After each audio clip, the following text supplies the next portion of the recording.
A entrada de Philip Bronson na investigação traz a precisão tecnológica que o DPCF precisa. Enquanto Cenália colhe os detalhes subjetivos com Jennifer, Bronson se isola em sua estação de trabalho, os reflexos das telas múltiplas brilhando em seus óculos. Devassa digital, o olhar de Bronson. Bronson não olha apenas as imagens, ele usa um software de reconhecimento facial e análise de trajetória que ele mesmo desenvolveu para o distrito de Brotóvia. O filtro de metadados, ele retrocede as gravações para 2 horas antes do início do banquete. A descoberta, Cenália, veja isso na tela 4, diz Bronson pelo comunicador. O garçom que a senhora Hart mencionou, ele não entrou pela porta de serviço. Ele chegou em um carro de entrega de flores, mas não carregava flores. Ele estava com uma maleta térmica. O convidado de cinza. Bronson isola o rosto do homem de terno cinza que Jennifer descreveu. O sistema faz a varredura e o sinal sonoro de Matt ecoa no saguão. Identificação. O nome dele é Vincenzo Capiche Moretti, anuncia Bronson. Ex-agente de segurança privada com passagens por Milão e Detroit. Ele tem um histórico de recuperação de ativos para corporações farmacêuticas. Ele não é um político, ele é um mercenário de colarinho branco. A conexão local, Bronson cruza os dados e encontra algo perturbador. Vincenzo foi visto conversando por exatos 45 segundos com o chefe de segurança pública, Ricardo Mota, perto da saída de emergência, logo após o brinde. Alerta vermelho, o rastro de saída. Bronson acessa as câmeras externas da prefeitura e as integra com os radares de trânsito da Zona Leste. Achei o furgão vermelho, diz ele, a voz ficando mais tensa. Ele passou pelo pedágio desativado da rodovia velha às 23h45. Mas aqui está o problema, Cenália. O furgão não parou nos galpões. Ele entrou em uma propriedade rural que pertence a uma empresa de fachada chamada Bioprogresso. A situação no DPCF. A prefeita Marlene para de gritar com Villanova e se aproxima da tela de Bronson, empalidecendo ao ver o nome da empresa. Marlene, a Bioprogresso, eles pediram isenção fiscal para construir um centro de pesquisas em Brotóvia no mês passado. Eu assinei a autorização hoje de manhã. Cenália ajusta o coldre sob o terno preto. Cenália, parece que o investimento deles era roubar o investimento dos outros. Jennifer Hart se aproxima de Bronson. Jennifer, Felipe, você consegue isolar o sinal de rádio de baixa frequência naquela área? Se o protótipo estiver ligado, haverá um pico na rede elétrica da fazenda. Bronson digita freneticamente. Bronson, estou detectando o pico agora mesmo. Eles estão tentando quebrar a criptografia do Hart Centre. Jonathan deve estar lá. Cenália, senhora Hart, com todo o respeito à sua biografia, a senhora nunca pensou em ser uma detetive profissional? Cenália ajeita o chapéu, mantendo o olhar fixo na tela de Bronson, mas com um leve sorriso de canto de boca que indica que ele reconhece um igual quando vê um. O tom de voz é calmo, mas carrega o respeito de quem conhece a fama da jornalista, e sabe que, no caso dela, a curiosidade sempre foi muito além de uma simples manchete. Jennifer Hart dá um pequeno suspiro, ajustando o curativo na têmpora. Ela olha para o detetive, e por um momento, o glamour de Hollywood dá lugar à determinação de uma investigadora que já viu de tudo, de vilões de smoking a sequestradores em furgões vermelhos. Jennifer, sabe, detetive. Jonathan e eu sempre dizemos que o crime é o nosso passatempo, mas a verdade é que nunca conseguimos fechar os olhos para uma injustiça. Ser profissional exigiria seguir regras e protocolos que, às vezes, só servem para dar vantagem aos bandidos. Ela olha para o relógio em seu pulso, que agora começa a emitir um bip rítmico e discreto, captando o sinal do protótipo alfa. Jennifer, eu prefiro ser uma amadora apaixonada. Me dá a liberdade de seguir meu instinto sem precisar pedir permissão ao inspetor Villanova ou preencher relatórios em 3 vias. Mas confesso, se eu vivesse nesta névoa de Brotóvia, talvez o senhor tivesse uma concorrente à altura no DPCF. Cenália solta uma breve risada seca e volta-se para o monitor.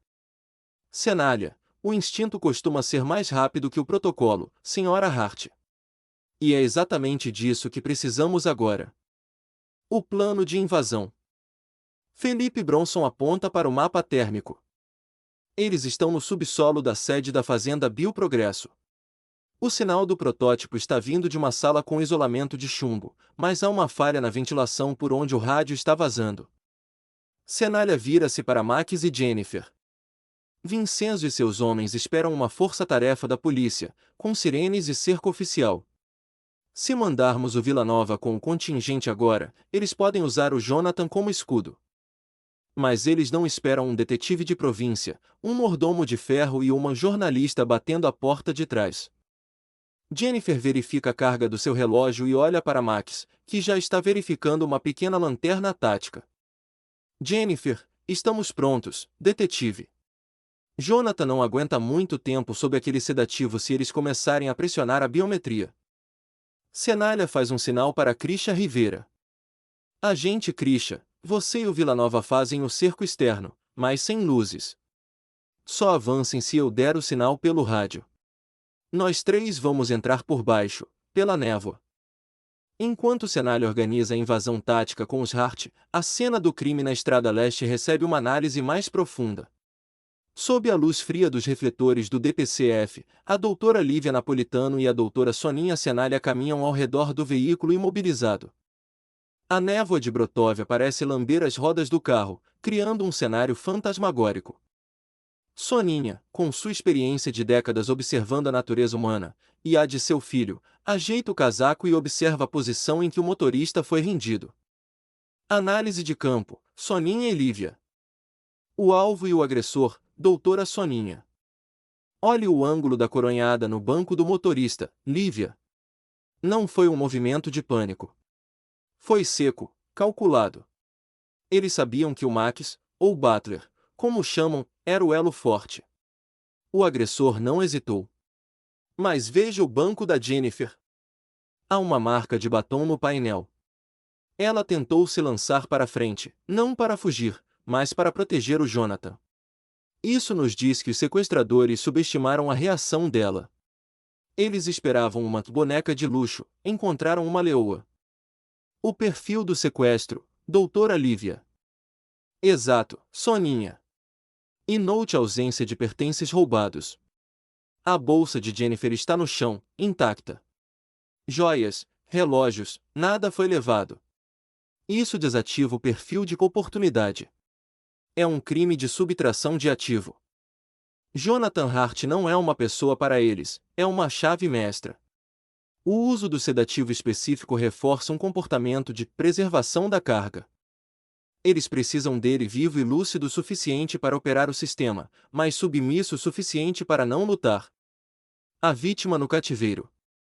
Lívia aponta para a marca de arraste na poeira da estrada, onde Jonathan foi levado para o furgão. Lívia, Jonathan Hart é um homem de controle.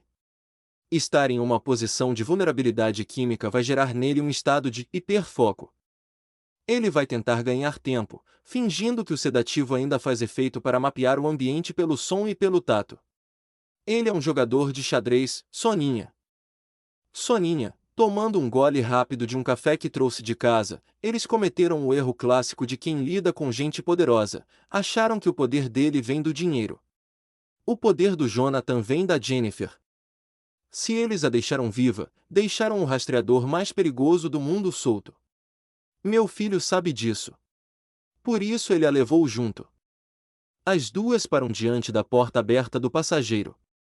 Lívia, o sequestrador líder, o tal Vincenzo que Bronson identificou, sofre de complexo de superioridade.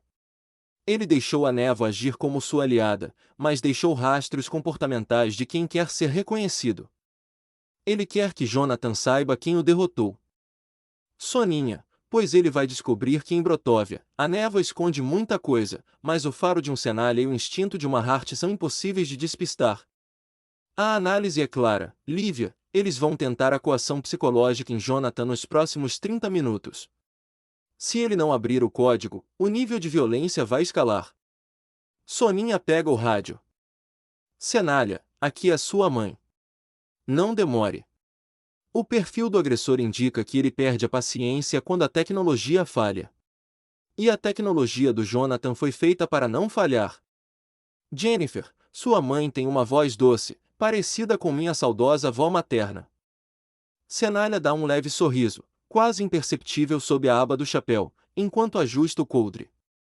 Ele olha para o horizonte, onde as luzes da fazenda Bioprogresso começam a cortar a névoa, e depois volta-se para Jennifer. Cenália, Dona Soninha é o coração de Brotóvia, Senhora Hart. Mas não se deixe enganar pela doçura da voz, ela lê a alma das pessoas antes mesmo delas terminarem um bom dia. Se ela disse que o Jonathan está resistindo, é porque ele está ganhando tempo. Ela tem um instinto para essas coisas que eu aprendi a nunca questionar. Jennifer sorri, sentindo um conforto inesperado naquela conexão familiar em meio ao caos. Jennifer, é engraçado, a gente viaja o mundo todo, lida com grandes corporações e perigos internacionais, mas no fim, é a sabedoria de uma mãe que nos dá o norte. Ela me lembrou muito a minha avó. Ela tinha essa mesma calma antes da tempestade. Sabia exatamente quando o perigo era real e quando era apenas barulho. Max, que verificava os arredores com binóculos de visão noturna, interrompe o momento com sua voz de trovão contido. Max, a calma está prestes a acabar, patroa. Detetive, temos 2 guardas na guarita principal e um furgão vermelho estacionado nos fundos, perto de um elevador de carga. Se o seu pessoal tático for pela frente, eles vão ter tempo de descer com o Sr. Hart para o segundo subsolo.